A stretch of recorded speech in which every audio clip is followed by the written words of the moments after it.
அனைவருக்கும் அன்பு வணக்கம். இதுவரை நமது பிரபஞ்ச தியான மையத்தின் சேனலை சப்ஸ்கிரைப் செய்யாதவர்கள் இந்த வீடியோவுக்கு கீழே இருக்கும் ரெட் கலர் சப்ஸ்கிரைப் பட்டனை கிளிக் செய்து சப்ஸ்கிரைப் செய்து கொள்ளவும், கூடவே பெல் ஐக்கானை கிளிக் செய்யவும். புத்தம்புது வீடியோக்கள் உங்களுக்காக காத்திருக்கின்றன. நன்றி.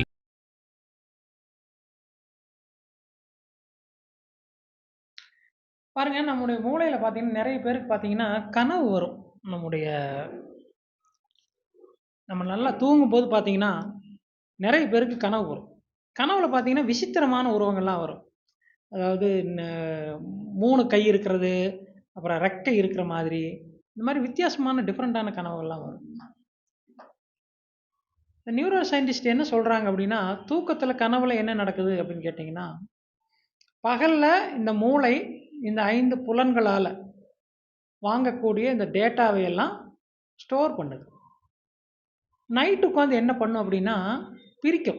அந்த காலத்துல எல்லாம் பார்த்தீங்கன்னா, இன்னைக்கு கூட அமேசான் டெலிவரி ஹப்பில் எல்லாம் பாருங்கள், சரக்கு வந்து இறங்கும்.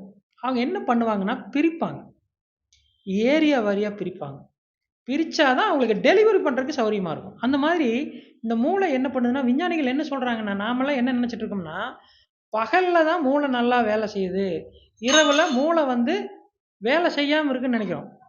ஆனால் விஞ்ஞானிகள் என்ன சொல்கிறாங்கன்னா, பகலில் உங்கள் மூளை வேலை செய்கிறத விட இரவில் தான் அதிகமாக வேலை செய்யுதுன்னு சொல்கிறாங்க.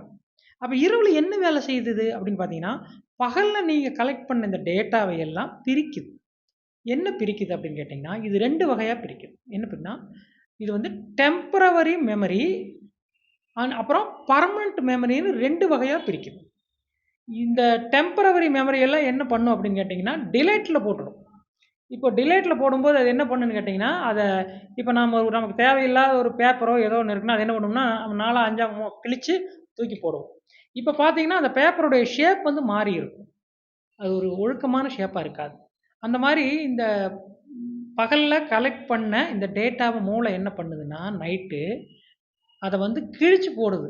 அதனால தான் உங்களுக்கு இந்த பொம்மையை நீங்கள் கை ஒரு பக்கம் கால் ஒரு பக்கம் எல்லாம் கலைச்சி போட்டிங்கன்னா, அதனுடைய தலையில் வந்து கால் இருக்கும், கீழே வந்து தலை இருக்கும். இந்த மாதிரி மாறி மாறி இருக்கும். அந்த அந்த கிழிச்சு போடும்போது நீங்கள் ஏதாவது அவங்களுக்கு திடீர்னு விழிப்பு வந்து அதை நீங்கள் பார்த்துட்டிங்கன்னா, உங்களுக்கு வித்தியாசமான உருவமாக இருக்கிற மாதிரி தெரியும் கனவுல. ஏன்னா இந்த டேட்டாவை அது எரேஸ் பண்ணுது. கிழிச்சு போடும்போது அந்த டைமில் நீங்கள் அதை பார்த்துடுறீங்க. இதுதான் அங்கே நடக்குது. அப்போ இது என்ன பண்ணுதுன்னா 2 விதமாக ஸ்டோர் பண்ணுது. ஒன்று டெம்பரவரி மெமரி, இன்னொன்று பர்மனெண்ட் மெமரி. டெம்பரவரி மெமரி என்ன பண்ணுன்னு கேட்டிங்கன்னா, அது அன்னைக்கு டெலீட் பண்ணிடும். உதாரணமாக, நீங்கள் ஒரு நண்பர்கிட்ட சந்திக்கிறீங்க, ரொம்ப நாள் ஆச்சு அவரை பார்த்து. என்ன சொல்கிறீங்கன்னா, உன் நம்பர் கொடுப்பா, நம்பர் என்கிட்ட இல்லை அப்படின்னு. இப்போ அவர் நம்பர் சொல்கிறார். நம்பர் சொல்லும்போது நீங்கள் என்ன பண்ணுறீங்கன்னா, மொபைலில் டைப் பண்ணுறீங்க. இப்போ அவர் நம்பர் சொல்லும்போது நீங்கள் கேட்டு ஞாபகம் வச்சுட்டீங்க இல்லையா, அது டெம்பரவரி மெமரி. இப்போது நீங்கள் அந்த நம்பர் உங்களுக்கு ஞாபகம் வச்சுருக்கு, டைப் பண்ணதெல்லாம் ஞாபகம் இருக்கும். இப்போ உங்களுக்கு அது வேண்டியதில்லை, ஏன்னா மொபைலில் அது ஸ்டோர் ஆயிடுச்சு. இனிமேல் அந்த நம்பரை நீங்கள் ஞாபகம் வச்சுக்க வேண்டியதில்லை. இதை அந்த மூளை என்ன பண்ணுன்னா, நைட்டு டிலைட் பண்ணிடும், தேவையில்லை. ஆனால் உங்கள் நண்பர் உங்ககிட்ட 1 லட்ச ரூபா பணம் வாங்கியிருக்கார். இது என்ன பண்ணுன்னா, அந்த மூளை உட்காந்து நல்லா ஸ்ட்ராங்காக ரிமெம்பர் பண்ணிருக்கேன், இவன் வாங்கியிருக்கான் இன்னும் கொடுக்கல அப்படிங்கிறது இது பர்மனெண்ட் மெமரியில் கொண்டே போட்டுடும். அப்போ நைட்டு என்ன வேலை மூளைக்கு அப்படின்னா, பிரிக்க வேண்டியதான் வேலை. அதனால தான் பார்த்தீங்கன்னா, கனவு நைட்டு தொடர்ந்து வந்துட்டே இருக்கும். நிறைய பேருக்கு பார்த்தீங்கன்னா தூங்கவே முடியாது. ஏன்னா மூளை வேலை செஞ்சுட்டே இருக்குது. அப்போது உண்மையான ஓய்வு அப்படிங்கிறது எப்போ ஏற்படுது அப்படின்னு கேட்டிங்கன்னா, நாம் நினைக்கிற மாதிரி தூங்கும்போது நமக்கு உண்மையான ஓய்வு ஏற்படல. அதனால தான் பார்த்தீங்கன்னா, எவ்வளவு தூங்கினாலும் காலையில் பார்த்தீங்கன்னா எந்திரிக்கவே முடியாது. நல்லா தூங்கியிருப்போம் நைட்டு, எந்திரிக்க முடியாது. காலையில் பார்த்தீங்கன்னா ஒரே சோர்வாக இருக்கும். ரொம்ப ஒரு உடம்புல வந்து சக்தியே இல்லாத மாதிரி களைப்பாக இருக்கிற மாதிரி இருக்கும். இது காரணம் என்ன, இந்த மூளையானது நிறைய விஷயங்களை டிலைட் பண்ணுறது. அதனால தான் என்ன சொல்கிறாங்க அப்படின்னா, விஞ்ஞானிகள் என்ன சொல்கிறாங்க, நரம்பியல் மருத்துவர்கள், நியூரோ சயின்ஸ் எல்லாம், நியூரோ டாக்டர்ஸ் எல்லாம் என்ன சொல்கிறாங்க அப்படின்னா, தேவையில்லாத விஷயங்களை உள்ளே தூக்கி போடாதீங்க. இப்போ நீங்கள் சும்மா இருக்கிறீங்க, சும்மா நீங்கள் வயிற்றுக்குள்ளே எதையாவது தூக்கி போட்டிங்கன்னா, இந்த வயிறுக்கு வேலை அதிகம், இது கடமுடன்னு சத்தம் போடும், கெட்டு போகும், வயிற்றில் உங்களுக்கு கோளாறு வந்துடும்னு சொல்கிறாங்க. அதே தான் மூளைக்கும். இப்போ நாம் என்ன பண்ணுறோம் பாருங்கள், தேவையில்லாதெல்லாம் தூக்கி உள்ளே போட்டுகிட்டே இருக்கோம். டிவியிலிருந்து வர்றதை தூக்கி உள்ளே போடுறோம், மொபைலிருந்து வர்றதை தூக்கி உள்ளே போடுறோம், வெளியே நம்ம பார்க்குறத தூக்கி உள்ளே போடுறோம், யாரோ சொல்கிறத கேட்குறத தூக்கி உள்ளே போடுறோம். இப்படி போட்டு போட்டு போட்டு என்னாச்சுன்னா, மூளை நிறைஞ்சு காது வழியாக வழிய ஆரம்பிச்சிடுது டேட்டா. இன்றைக்கி அந்த காலத்தில் மனிதர்களுடைய மனதில் இவ்வளவு பாரம் இல்லை, மூளையில் இவ்வளவு லோடு இல்லை. காரணம் என்னன்னு கேட்டிங்கன்னா, அவர்களுக்கு டேட்டா கிடைக்கிற சோர்ஸ் கம்மியாக இருக்கும். சோர்ஸ் அதிகமான சோர்ஸ் எல்லாம் ரொம்ப நம்மளுக்கு கிடைக்காது. காரணம் என்ன, அதிகபட்சம் என்ன சோர்ஸ்னா, ஒரு கிராமத்துக்குள்ளே நீங்கள் போனீங்கன்னா, ஒரு ஊருக்குள்ளே போனீங்கன்னா, திண்ணையில் 2, 3 பாட்டி உட்காந்துருப்பாங்க. அந்த பாட்டி தான் இவன் அந்த ரோட்டில் என்ட்ராலேருந்து எந்த வீட்டுக்குள்ளே போகிறான் அப்படிங்கிற வரைக்கும் நோட் பண்ணுவாங்க. நோட் பண்ணதுக்கப்புறம் இவங்களே டிஸ்கஸ் பண்ணுவாங்க.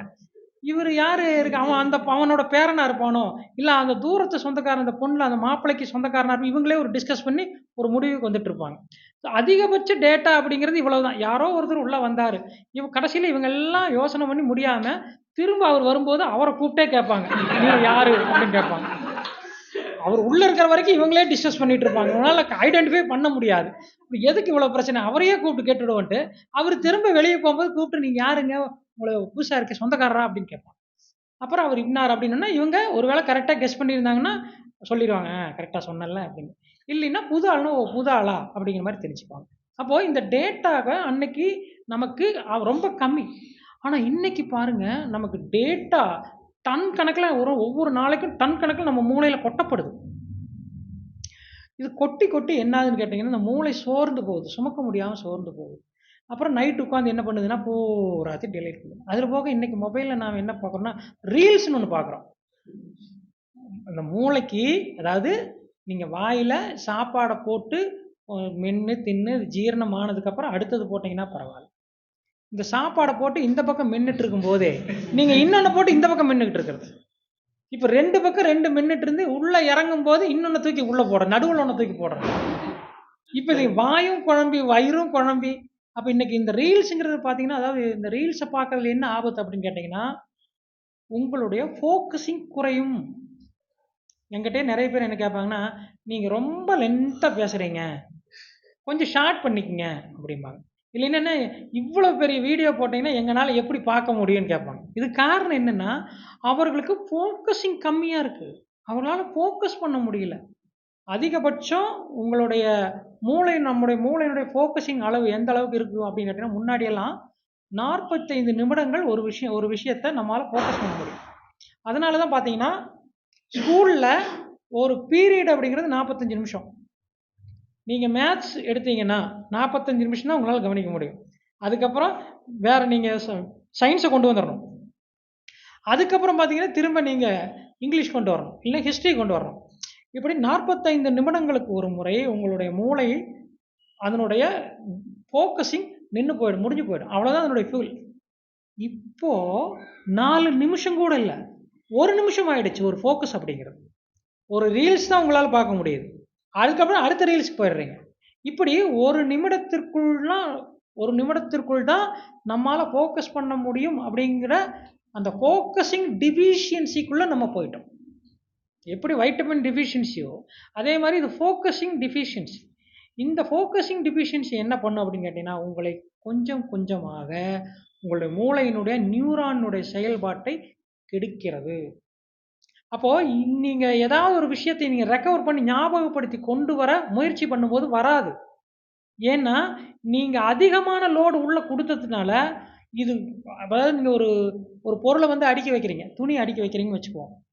நீங்கள் என்ன பண்ணுறீங்கன்னா, முதல்ல ஒரு பனியனை நீங்கள் ஒரு அலமாரியில் அடுக்கி வைக்கிறீங்க. அலமாரியில் பனியன் அடுக்கி வைக்கும்போது நீங்கள் ஒன்று முதல்ல பனியனை வச்சுட்டு அதுக்கப்புறம் எல்லாத்தையும் அடுக்கிட்டே வந்துடுறீங்க. இப்போ நாம் குளிச்சுட்டு வந்து முதல்ல பார்த்தோன்னா, முதல்ல போடுறது உள்ளே போடுறது தான், பனியனை தான் எடுக்கணும். இந்த பனியன் என்ன இருக்குன்னா அடியில் இருக்கும். இப்போ நீங்கள் அடியிலிருந்து எடுக்கணும், அதுதான் உங்களுக்கு டிஃபிகல்ட்டி. அப்போது நீங்கள் அதை அளவாக வச்சுருந்தா ஒரு 2 செட்டு 3 செட்டு வச்சுருந்தீங்கன்னா எடுக்கிறது சுலபம். ஆனால் அப்போ நமக்கு ஏன் நாம் சில நேரங்களில் யோசிக்கும் போது அந்த தகவல்கள் நமக்கு உடனே ஏன் வர்றதில்லை? நம்ம ஏதோ ஒரு விஷயத்தை யோசிச்சிருக்கோம், திடீர்னு பார்த்தீங்கன்னா வண்டி சாவி எங்கே வச்சோம் அப்படின்னு மறந்து போயிருப்போம். யோசனை பண்ணி பார்ப்போம், வரவே வராது. அந்த டைமில் பார்த்தீங்கன்னா ரீல்ஸ் வரும், சினிமா வரும், சீரியல் வரும், என்னென்னமோ வரும், சாவி கீ எங்கே வச்சோம்னு வராது. இதுக்கு காரணம் என்னன்னு கேட்டிங்கன்னா ஓவர்லோடு. அப்போது இதை தவிர்க்கறதுக்கு என்ன பண்ணணும், உங்களுடைய ஞாபக சக்தி அதிகமாகணும், உங்களுடைய ஃபோக்கஸிங் அதிகமாகணும் அப்படின்னா, முடிவெடுக்கக்கூடிய திறமை அதிகமாகணும் அப்படின்னா, உங்களுடைய மூளைக்குள் சுமை ஏற்றுவதை தடுக்க வேண்டும். நிறைய டேட்டாவை தூக்கி உள்ளே போடக்கூடாது. தேவையான டேட்டாவை மட்டும் செலக்ட் பண்ணி அதையும் கொஞ்ச நேரம் ஃபோக்கஸிங்காக இருந்து பார்க்கணும். நீங்கள் ஸ்கிப் பண்ணிகிட்டே போனீங்கன்னா இந்த மூளை என்னென்னா இந்த பேட்டர்னுக்கு பழகிடும். இந்த மைண்டோட பேட்டர்னே அதுதான். ஸ்கிப் பண்ணுறது அதனுடைய பேட்டர்ன். இதை நீங்கள் இம்ப்ரூவ் பண்ணுறீங்க, டெவலப் பண்ணுறீங்க. அப்போ என்னன்னு கேட்டிங்கன்னா ஒரு விஷயத்திற்குள் உங்கள் மனது நிற்காது. அப்போ நீங்கள் ஏதாவது ஒரு விஷயத்தை போய் யோசித்து தேடும்போதே அந்த மைண்டு ஜம்ப் ஆகிடும், வேற எங்கேயோ போயிடும். அதனால தான் உங்களால் அதை எடுக்க முடியல. எனவே ஏன் நான் வந்து யோசிக்கும்போது நான் எந்த விஷயத்தை அதை எடுக்கணும்னு நினைக்கிறேனோ, இல்லை எனக்கு ஞாபகம் வரமாட்டேங்குது, அதை நான் வெளியே கொண்டு வரணும்னு நினைக்கிறேன், ஞாபகம் வரமாட்டேங்குது, நான் தேடும்போது அது எனக்கு ஞாபகத்துக்கு வரமாட்டேங்குது அப்படின்னா அதனுடைய காரணம் இதுதான். நிறைய ஓவர்லோடுனால அது மேலே வர்றதில் சிக்கலாகுது. அப்போ இதை நீங்கள் வெளியே எடுக்கணும் அப்படின்னா இதுக்குள் நிறைய போட்டு அடைக்கக்கூடாது, ஃப்ரீயாக வச்சுருக்கணும். அப்போ தேவையான விஷயத்தை மட்டும்தான் தேடணும். தேவையான விஷயத்துக்குள்ளே ஃபோக்கஸ் பண்ணி கொஞ்சம் நேரம் இருக்கணும், அதற்குள்ளேயே மூழ்கி போகணும். அப்படி இருந்தால் மட்டும்தான் அந்த மூளையினுடைய இந்த நியூரான் ஃபயரிங் கரெக்டாக இருக்கும். இப்போ இந்த நியூரான் வந்து நீங்கள் ஒரு டேட்டாவை எடுக்கிறீங்க, இந்த டேட்டாவை எடுத்து இந்த நியூரான் வந்து அதை ரெஜிஸ்டர் பண்ணுறதுக்கு முன்னாலே நீங்கள் அடுத்த டேட்டாவை அனுப்பிடுறீங்க. இப்போ என்னாச்சுன்னா உங்களுடைய நியூரானை விட நீங்கள் வேகமாக இருக்கீங்க. நியூரானே பயங்கரமான வேகம், அது மின்னல் வேகத்தில் வேலை செய்யும்.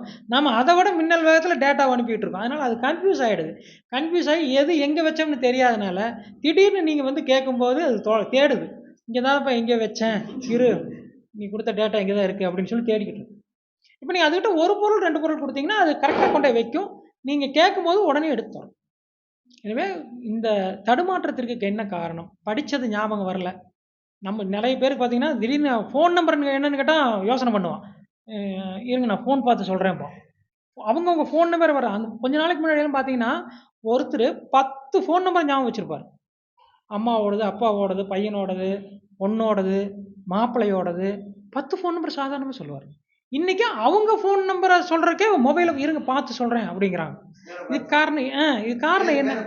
ஆமாம், பேரை பார்த்து சொல்கிற மாதிரி ஆகிடுது. என்ன காரணம்னு கேட்டிங்கன்னா அதிகமான சுமை இந்த மூளைக்கு ஏற்றப்பட்டதால் அது தடுமாறுகிறது. எனவே தியானம் என்ன பண்ணுது அப்படின்னு கேட்டிங்கன்னா பகல்லையே இந்த லோடை குறைக்கிறது. இரவில் இந்த மூளை உட்காந்து இந்த வேஸ்டேஜ் எல்லாம் பிரிச்சுட்டு இருந்ததுன்னா அந்த மூளை ஓய்வெடுக்கிறதே இல்லை. அதனால தான் பகலில் உங்களுக்கு தூக்கம் வருது. நிறைய பேர் பார்த்தீங்கன்னா ராவெல்லாம் நைட்டெல்லாம் முழிச்சு உட்காந்து ரீல்ஸ் பார்த்துட்ருப்பான், யூடியூப் பார்த்துட்ருப்பான். காலையில் ஆஃபீஸ்க்கு போனால் 11 மணிக்கு நீங்கள் போய் பாருங்கள், அப்படியே சொர்க்கத்தில் மேந்துட்டு இருப்பார். வாய் ஒரு பக்கம் பொழந்துக்கிட்டு தூங்கிட்டு இருப்பார், ஆனந்தமாக தூங்கிட்டு இருப்பார் ஆஃபீஸில். காரணம் என்னென்னு கேட்டிங்கன்னா அந்த மூளை இப்போ தான் ரெஸ்ட் எடுக்குது. ஏன்னா இப்போ இன்னும் இவர் டேட்டா, அதுக்கு என்ன அவசரம்னா 11 மணிக்கு மேலே இவன் டேட்டாவை கலெக்ட் பண்ண ஆரம்பிச்சிருவானே, அதுக்குள்ளே நாம் கொஞ்சம் ஓய்வு எடுத்துக்கலாமேன்னு அந்த மூளை அவசரப்பட்டு 9 மணிக்கே தூங்க ஆரம்பிச்சிடும். இவன் 10 மணிக்கு மொபைல் ஸ்நாக்ஸ் டீ டைமில் எடுத்து நோண்ட ஆரம்பிச்சிருவான், அதுக்குள்ளே நாம் ரெஸ்ட் எடுக்கணும் அப்படின்னு 9 மணிக்கே அது ஓய்வு எடுக்க ஆரம்பிச்சிடும். இப்படி அந்த மூளை வந்து நம்மகிட்ட இருந்து தப்பிக்கிறதுக்கு என்னென்ன வழியோ அதையெல்லாம் பார்த்துட்டு இருக்கு. இவங்கிட்ட இருந்து எப்படி தப்பிக்கலான்னு அதுக்கு தனியாக திட்டம் போடுறதுக்கே மூளைக்கு நேரம் சரியாக போச்சு. அப்போ இரவெல்லாம் உட்காந்து தேவையில்லாத வேஸ்டேஜ் எல்லாம் க்ளீன் பண்ணுது. பகலில் திரும்ப நாம் அதுக்குள்ளே காலையில் லோடெல்லாம் போட ஆரம்பிச்சிடறோம். அப்போ இந்த மூளை தடுமாறி போகுது, இதனுடைய செயல்பாட்டில் சிக்கல் வருது, நம்முடைய வாழ்க்கையும் மொத்தம் குழப்பமாயிடும். இப்போ இதுக்கு என்ன வழி அப்படின்னா தியானம் அப்படிங்கிறது என்ன அப்படின்னு கேட்டிங்கன்னா பகலில் நீங்கள் இரவில் இந்த மூளை உங்களுடைய இந்த டேட்டாவை எல்லாம் எரேஸ் பண்ணுறதுக்கு, டிலைட் பண்ணுறதுக்கு மூளைக்கு உதவி செய்வது தான் இந்த தியானம். நீங்கள் தியானம் செய்யும்போது என்ன ஆகுதுன்னு கேட்டிங்கன்னா உங்களோட தேவையில்லாத டேட்டாக்கள் எல்லாம் அகற்றப்படுகின்றன. இப்படி அகற்றப்படும் போது இரவில் உங்கள் மூளைக்கு வேலை குறைவு. அதனால தான் நாம் என்ன சொல்றோம், தூங்க போகிறதுக்கு முன்னால் சில தியானங்கள் பண்ணுங்கன்னு சொல்கிறோம். எதுக்கு சொல்கிறோம், ஏன் சொல்கிறோம் அப்படின்னா தூங்க போவதற்கு முன்னால் நீங்கள் அதை பண்ணிங்கன்னா உங்களுடைய மூளையில் இருக்கக்கூடிய தேவையில்லாத டேட்டாக்கள் எல்லாம் சுத்தப்படுத்தப்படும். இப்போ உங்கள் மூளை ஓய்வெடுக்கும், ரிலாக்ஸாக இருக்கும்.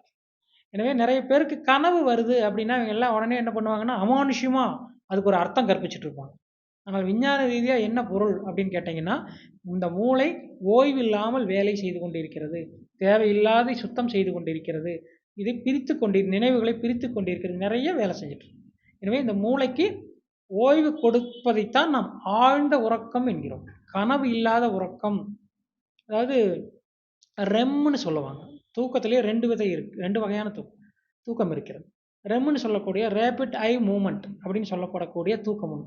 இந்த தூக்கத்தில் பார்த்தீங்கன்னா அவங்களுடைய கண்களுடைய விழி அசைஞ்சிட்டே இருக்கும், கண்ணு அசைஞ்சிட்டே இருக்கும். இது என்ன ஆகுதுன்னு கேட்டிங்கன்னா மூளை இன்னும் ஓய்வு எடுக்கலை, பிரிச்சுட்டு இருக்குன்னு அர்த்தம்.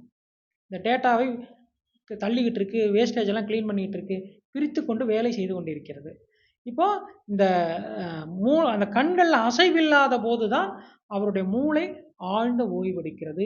இந்த ஆழ்ந்த ஓய்வில் தான் அந்த நியூரான்ஸில் ஏற்படக்கூடிய ரிப்பேர் எல்லாம் சரி பண்ணுது. உங்களுடைய இப்போ உதாரணமாக உங்களுடைய வயிற்றில் புண்ணு இருந்தால் நாம் என்ன சொல்கிறோம்? காரமாக சாப்பிடாதீங்க, ரொம்ப கடினமான உணவுகளை சாப்பிடாதீங்க, ஏதாவது பழச்சாறுகள் பழங்களை மட்டும் சாப்பிடுங்க. ஏன்னா உங்கள் வயிற்றுக்கு ஓய்வு கொடுத்தா தான் அந்த புண்ணு ஆறும். அப்போ இரவில் பகலில் நாம் வேலை செய்கிற வேலையினால இந்த நியூரான்ஸ் எல்லாம் டேமேஜ் ஆகும், பழசாகும். அதை புதுப்பிக்கணும், அதை ரிப்பேர் பண்ணணும். அதுக்கு இரவில் அதுக்கு நேரம் கொடுக்கணும். இப்படி நாம் இரவும் பகலும் அதுக்கு ஓய்வு கொடுக்காம தொடர்ந்து அதை நாம் அடிச்சுக்கிட்டே இருந்தோம்னா ஒரு கட்டத்தில் அது டேமேஜ் ஆகிடும். இந்த டேமேஜ் ஆகிறது தான் அல்சைமர் அப்படிங்கிற நினைவு மறதி நோய், அம்னீஷியா அப்படின்னு சொல்லக்கூடிய தற்காலிக மறதி நோய். இதெல்லாம் இந்த மூளையினுடைய செல்கள் நியூரான்ஸ்கள் டேமேஜ் ஆகிறது. இதற்கு காரணம் என்னென்னா அதுக்கு நாம் ஓய்வு கொடுக்காதது. ஏன் ஓய்வு கொடுப்பதில்லைன்னா இதை நாம் எப்போவுமே வேலை வாங்கிட்டே இருக்கும். ஒரு மெஷினுக்கு கூட மிஷினுக்கெல்லாம் பார்த்திங்கன்னா சண்டே லீவ் இருக்குது, பார்த்திங்கன்னா ஃபெஸ்டிவல் டே லீவெல்லாம் இருக்குது. வண்டி பாருங்கள் 3 மாதத்துக்கு 6 மாதத்துக்கு ஒரு தடவை ஒரு நாள் 2 நாள் கொண்டு போய் ஒர்க் ஷாப்பில் விட்டு சர்வீஸ் பண்ணி எடுத்துகிட்டு வருவோம். நம்ம மூளையை பாருங்கள், ஓய்வே கொடுக்கறது இல்லைண்ணா. இதனால தான் மூளை சேதமடைகிறது. இதனால் என்னன்னா நீங்கள் கேட்குற டேட்டா, நீங்கள் உள்ளே எடுக்கிற டேட்டா சரியாக ப்ராசஸ் ஆகாது. அதனால தான் பார்த்தீங்கன்னா யாராவது ஏதாவது சொன்னால் நமக்கு புரிய மாட்டேங்குது. புரிஞ்ச மாதிரியே இருக்கும், ஆனால் புரியாது. ஏன்னா அது ப்ராசஸிங் போது நடக்கிற பிரச்சனை இது. எனவே நம்முடைய இந்த மூளையினுடைய நியூரான்ஸ் ரிஃப்ரெஷ் ஆகணும்னா மூளைக்கு ஓய்வு வேண்டும். இந்த மூளைக்கு ஓய்வு வேணும்னா அது நைட்டு நல்லா ஓய்வு எடுக்கணும். நைட்டு நல்லா ஓய்வு எடுக்கணும்னா பகலில் அதுக்கு லோடு கொடுக்கக்கூடாது. தூங்க போகிறதுக்கு முன்னாடி அதோட வேலையை குறைக்கணும். இதற்கு உறங்குவதற்கு முன்னால் தியானம் செய்துவிட்டு நீங்கள் உறங்கினால் உங்கள் மூளை நல்ல விதமாக ஓய்வெடுக்கும். நல்ல விதமாக ஓய்வெடுத்த மூளை தான் மறுநாள் காலை உற்சாகமாகவும் புத்துணர்வோடும் எழும். நிறைய பேர் பார்த்தீங்கன்னா ஏன்டா எந்திரிக்கணும்னு இருக்கும். எந்திரிக்கணுமே, மேனேஜர் திட்டுவானே அப்படின்னு தூக்கத்திலேயே பல்ல விளக்கிட்டு. சில பேர் பார்த்தீங்கன்னா அலாரம் அடிச்சுட்டு இருக்கும், அலாரத்தை இவன் ஓங்கி அடிப்பான். இப்படியெல்லாம் காலையில் எந்திரிக்கும் போதே வெறுப்போடு எந்திரிப்பது. அதற்கு காரணம் என்ன? மூளை களைத்து போகுது. காலையில் எந்திரிச்சோன்னே ஆஃபீஸுக்கு போகிறது அப்படிங்கிறது பார்த்தீங்கன்னா பெரிய ஒரு போராட்டமாக இருக்கும். குழந்தைங்க ஸ்கூலுக்கு போகிறது பெரிய போராட்டமாக இருக்கும். இளைஞர்கள் காலேஜுக்கு போகிறது பெரிய போராட்டமாக இருக்கும். இதற்கு காரணம் என்னவென்றால் மூளையினுடைய களைப்பு. இந்த மூளையினுடைய களைப்பை போக்குவதற்கு நாம் என்ன பண்ணணும்னா அதற்கு ஓய்வு கொடுக்க வேண்டும், அதிகமான லோடு கொடுக்கக்கூடாது. இப்படி நீங்கள் உங்கள் மூளையை பராமரித்து வந்தீங்கன்னா இது உங்களுக்கு எப்போதுமே புத்துணர்வோடு இருந்து உங்களுடைய வாழ்க்கையை எளிமையாக வாழ்வதற்கு ரொம்ப உதவிகரமாக இருக்கும். இதுதான் அதனுடைய ரகசியம். இந்த வீடியோ உங்களுக்கு பிடித்திருந்தால் லைக் செய்து உங்கள் நண்பர்களுக்கு ஷேர் செய்யவும். மேலும் உங்களின் மேலான கருத்துக்களை கீழே உள்ள கமெண்ட் பாக்ஸில் கமெண்ட் செய்யவும். மேலும் 9566293484 என்ற எண்ணிற்கு வாட்ஸ்அப்பில் தொடர்பு கொண்டு தகவல்களை பெறவும் உங்களது கருத்துக்களையும் தெரிவிக்கவும். அனைவருக்கும் நன்றி, வணக்கம்.